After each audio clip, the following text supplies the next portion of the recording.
Halo sahabat Kompas, balik lagi bersama saya Arga, video jurnalis harian Kompas di Bahas Peristiwa. Nah, minggu kemarin kan kita udah bahas ini ya mas, pemain abroad tuh. Oke, benar. Yang pemain abroad timnas ya, yang di luar negeri ada Tom Hayi dan kawan-kawan. Nah, nggak afdol nih kalau kita nggak bahas pemain Liga 1 juga nih. Oke. Kan banyak nih pemain-pemain Liga 1 yang akhir-akhir ini moncer, apalagi Patrick Kluivert langsung datang ke stadion ya. Hal yang sangat jarang dilakukan oleh Sintayong. Sebenarnya sih lumayan sering. Lumayan ya. Sering. Awal-awal terutama tuh Liga 1, ingat banget tuh 2021 tuh habis Covid, kita musim pertama 22 kan, 2021-22 itu lumayan beberapa kali sering dia saksikan langsung. Iya. Bahkan di Tangerang, di Bali sebenarnya gue pernah kesana juga dan juga nonton gitu kan. Tapi emang ya kesini-sini emang udah kurang tesnya, mungkin itu juga karena kan dia udah tahu nih pemainnya siapa aja yang bakal dia ambil kan. Berarti sebenarnya sama aja ya pola sama. Ketika Sintayong datang dan Patrick Kluivert datang. Ada yang beda satu. Apa itu mas? Kluivert udah pernah rapat dengan owner klub Liga 1 dan Sin nggak pernah mau ketemu dengan owner klub Liga 1. Oh, berarti dulu sebenarnya Sintayong di ini ya. Iya, beberapa kali diminta untuk ketemu dengan para owner tim Liga 1. Nah, tapi tujuannya itu apa, Mas? Ya jelas untuk persamakan persepsi kan.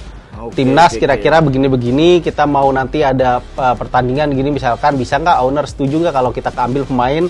Misalnya contohnya di sekarang nih, ini kan nanti kita kalau kita hitung tanggal 20 Maret lawan Australia. Liga tuh libur jeda internasional plus libur lebaran tuh 13 Maret. Otomatis cuma punya waktu 7 hari kan proses. Nah, mulai sekarang Kluivert udah mulai nih minta tim-tim Liga 1 yang pemainnya nanti bisa dilepas itu seenggaknya di awal Maret biar ada proses agak panjang, seleksi dulu nih pemain lokal. Gitu ke depannya biar mereka punya waktu untuk tahu lah Kluivert maunya apa gitu kan. Kalau teman-teman yang di abroad terutama yang mainnya asalnya dari Belanda gitu kan ya relatif nggak terlalu canggung lah untuk ikuti gayanya Kluivert dan staff yang emang gaya Belanda misalnya gitu kan. Filosofinya udah tahu lah seenggaknya core knowledge mereka udah punya, sedangkan pemain lokal kita kan harus belajar dulu nih, tahu kayak gimana, Kluivert mau seperti apa, Denis Lanzat mau seperti apa, secara taktik, terus secara teknik, kalau si pelatih yang lain misalkan kayak Gerard Van der Beek, terus juga ada Alex Pastoor yang akan megang nanti secara taktik mereka pengen seperti apa, nah itu nanti yang perlu waktu pemain lokal untuk lebih memahami di situ. Iya. Kita masuk ke para pemain Persib nih. Ada nggak sih mas kira-kira pemain Persib nih yang nantinya mungkin dilirik dulu lah sama Patrick Kluivert? Kita lihat kan Adam Alis nih beberapa match terakhir ini ya ikut menggendong Persib. Oke, iya. Kemudian ada Beckham dan sebenarnya ada penyerang Persib Dimas Derajat, tapi kan lagi cedera. Potensi para pemain Persib gimana nih mas ngelihat? Kalau ngelihat pemain Persib secara personal gue ngelihat emang beberapa pemain, contohnya kayak Mark Locke sih jelas salah satu pemain tanda kutip lokal kita gitu kan, naturalisasi yang udah ini yang punya potensi itu, tapi ngelihat stok di tengah kita udah cukup padat gitu kan, kemungkinan Mark Locke belum jadi opsi lah kalau menurut gue. Mark Locke gue melihat justru potensi itu ada di Beckham di lini serang terutama karena ini pemain yang bisa di banyak posisi. Itu penting banget buat taktik yang pengen dibawa Kluivert karena dia bisa main di sayap, penyerang sayap, bisa main juga di gelandang tengah. Terutama gelandang serang gitu kan.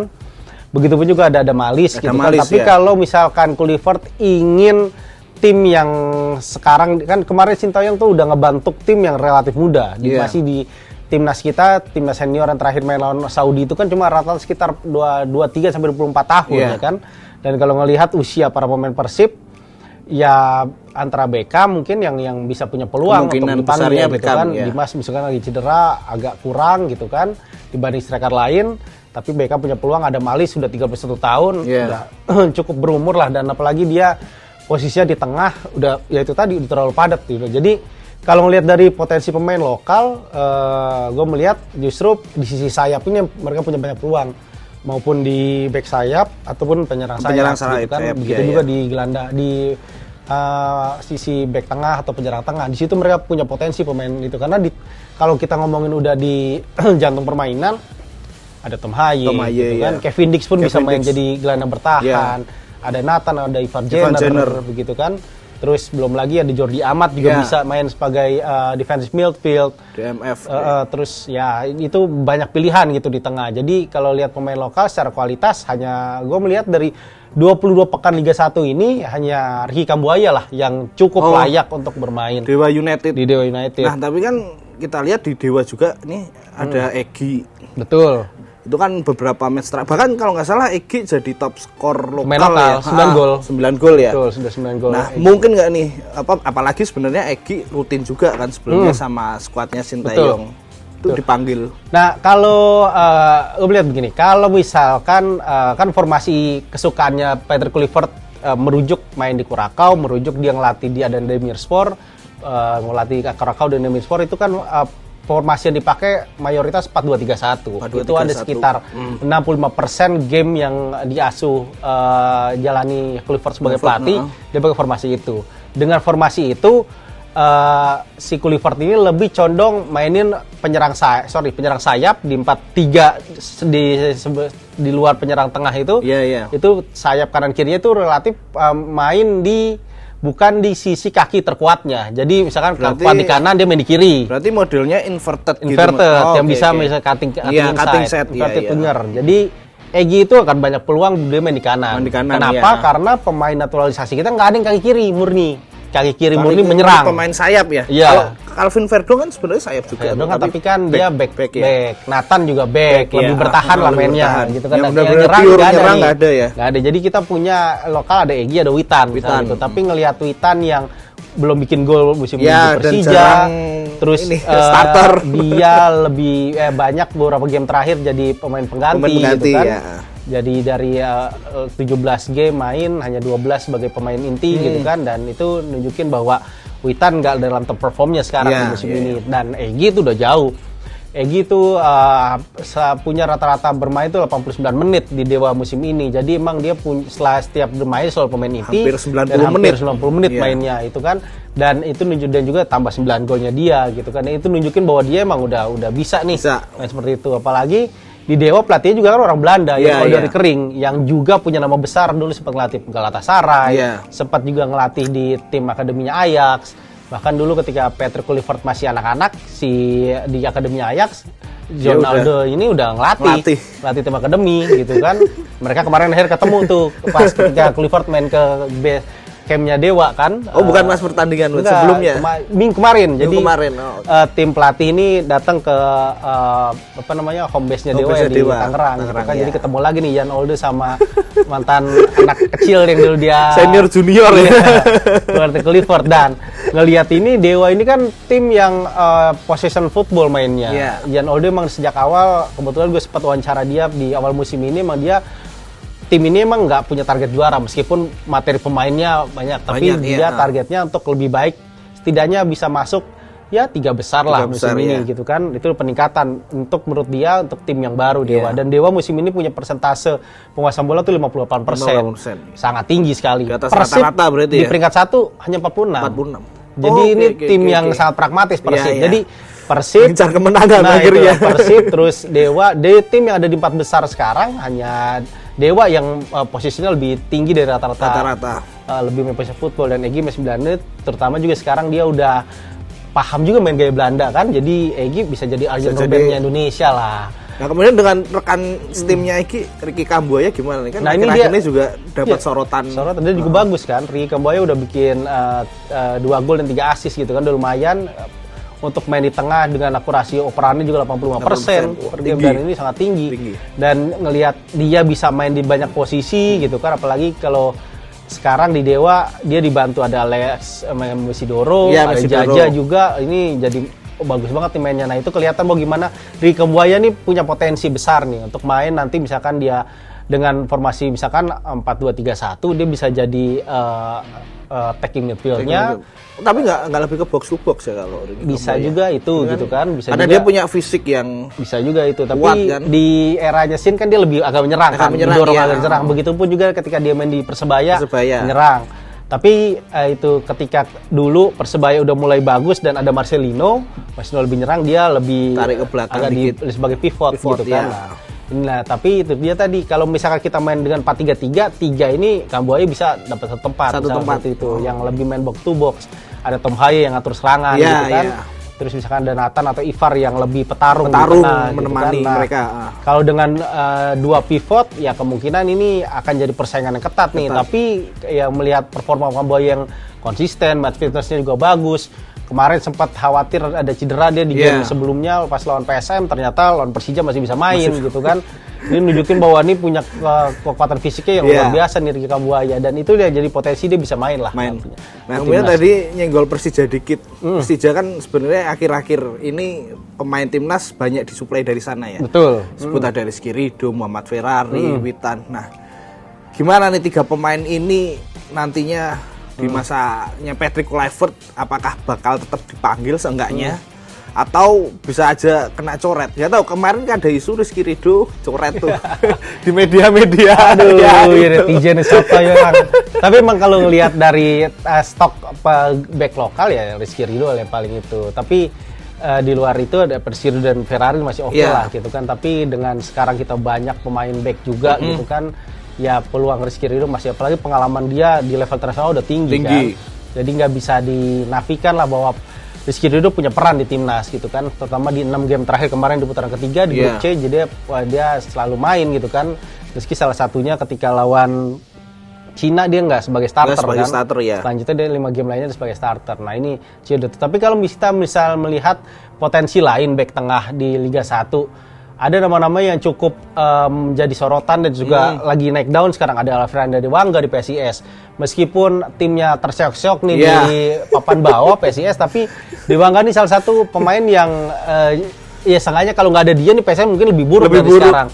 Dan termasuk yang konsisten dari timnas umur kan dia udah ini kan udah rutin. Betul. Nah, kalau dia nih di musim ini nih Dewangga nunjukin bahwa dia nih tipe pemain yang ball playing defender. Ini disukai jelas sama pelatih-pelatih modern sekarang gitu kan. Karena dia udah main 19 kali, ada catatan 8 operan kuncinya, ini cukup tinggi untuk pemain dia posisi murninya sebenarnya back tengah gitu kan. Lebih banyak mainnya emang lebih bertahan ya kan. Di PSIS musim ini itu cukup tinggi juga, dan dia punya akurasi operan 84%, termasuk tinggi itu untuk masuk tinggi juga, pemain dan bertahan ya. Mobile juga pemain bertahan. Terus di luar Dewangga, apalagi Dewangga masih 23 tahun kan. Ini pemain yang kalau Kluivert masih mau untuk meregenerasi timnas kita nih ya masih Dewangga bisa jadi panjang. Ada lagi satu lagi Hamra Ehanusa yang main di Persik Kediri. Ini juga cukup baik juga nih mainnya sekarang gitu kan, dan relatif kecil dia. Cukup disiplin, terus juga untuk tipe yang orang bilang nggak orang banyak lihat mainnya, dia untuk pemain di posisi back tengah hanya bikin 7 kali lah kesalahan yang berakhir shoot dari tim lawan. Jadi ini pemainnya juga cukup potensi nih dan usia masih 25 tahun. Jadi emang bisa jadi potensi lah pemain-pemain ini, bisa dipilih. Mungkin seandainya kalau nanti Patrick awal Maret jadi melakukan seleksi dulu pemain lokal. Meskipun kalau kita hitung dari 26 pemain yang dipanggil nanti, mungkin pemain Liga 1 tuh hanya bisa diwakili maksimal, hitung-hitungan gue tuh 8 pemain.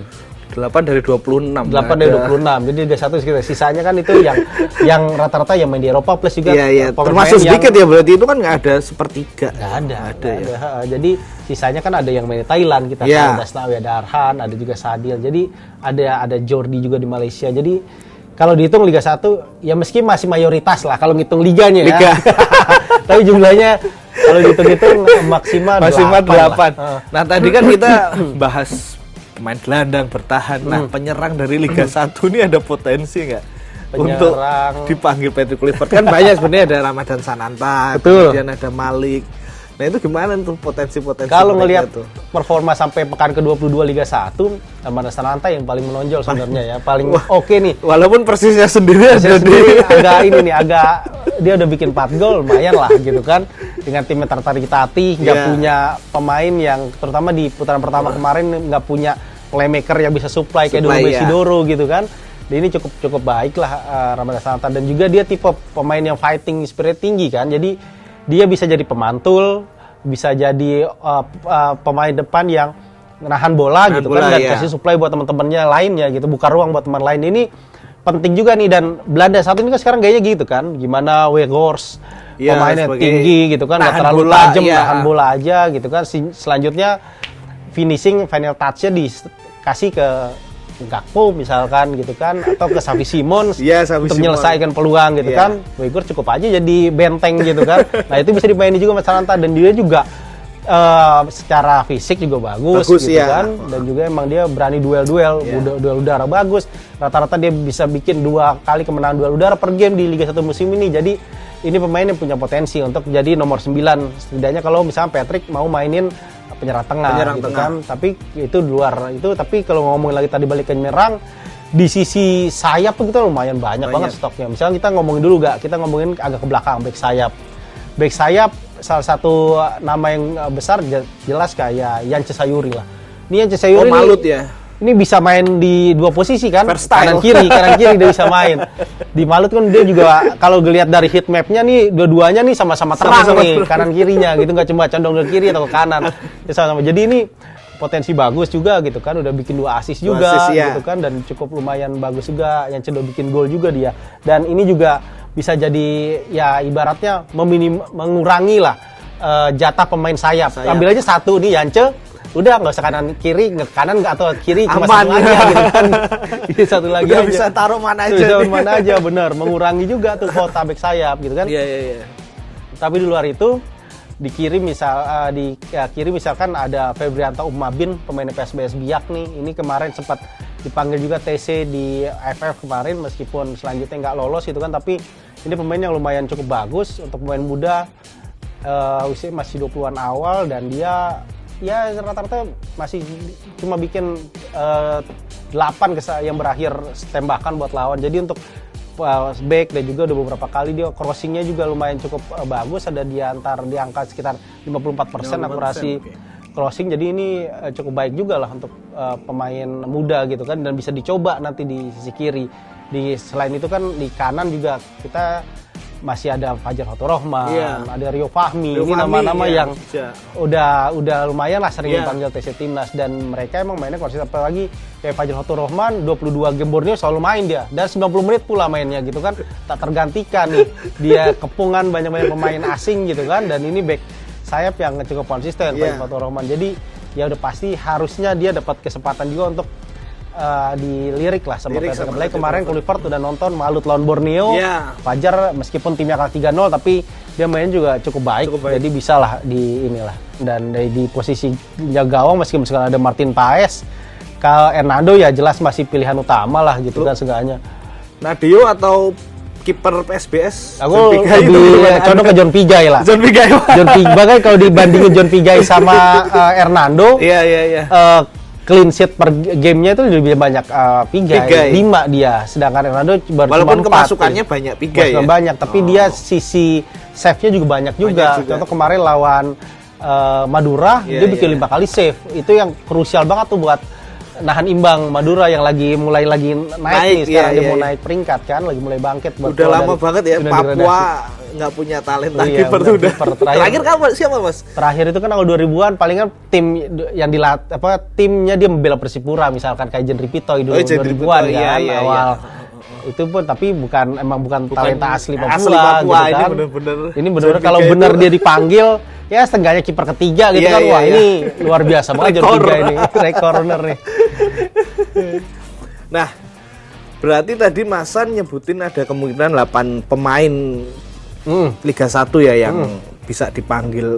Tapi itu dari 8 udah ada nggak garansi pemain tuh? Siapa Mas kira-kira yang? Kalau melihat dari performa yang udah bisa ambil 4 tuh aku melihat ada Yakob, terus ada Rizky Ridho, itu ada Hernando, paling satu lagi tuh Ricky Kambuaya atau Egy lah 5 ini yang udah aku pasti ya kemungkinan 5 besar. Ini kalau dicoret ya jadi kontroversi lah, karena performa mereka di Liga 1 musim ini cukup baik gitu kan, dan masih lebih bersinar dibanding pemain-pemain lokal lain gitu kan. Ya 3 atau 4 misal 8 atau 9 pemain ya itu masih banyak, ada beberapa kemungkinan bisa merebut ini ya, merebut lagi kursi gitu kan. pemain timnas ini. Apalagi kalau misalkan pemain ya syukur-syukur sih fit semua nanti pemain kita ya, tapi kalau misalkan ada yang cedera misalkan, nah itu Liga 1 pasti yang lebih diutamain lah oleh ya. Kluivert gitu kan. Tapi semoga aja kayak Asnawi, Arhan, Sadil semoga aja berpeluang lagi dipanggil gitu kan. Jordi juga sekarang udah oke. Kemarin Jordi GDT lawan Central menang ya. Coast Mariner menang 1-2 juga ya? 2-1. Dia main full 90 menit. 90 menit. Meskipun kecoreng dikit kena kartu kuning gitu, tapi dia main biasalah back Mas. Iya, dia main sama Alvaro tuh keren banget kemarin mainnya, cukup kokoh juga. Jadi ini nunjukin bahwa Jordi akhirnya udah ke top perform lagi setelah di putaran pertama musim ini kan bergelut cedera otot, yang jenis cedera yang nggak jelas kapan selesainya gitu kan, dan akhirnya dia bisa main lagi konsisten sekarang di GDT. Nah, oke sahabat Kompas, itu tadi bahasan calon-calon pemain Liga 1 yang nantinya mungkin ya bisa dipanggil Patrick Kluivert. Nah, oke Mas San, terima kasih. Terima kasih juga. Yoi. Ingat, liga yang baik menghasilkan timnas yang baik. Sampai jumpa.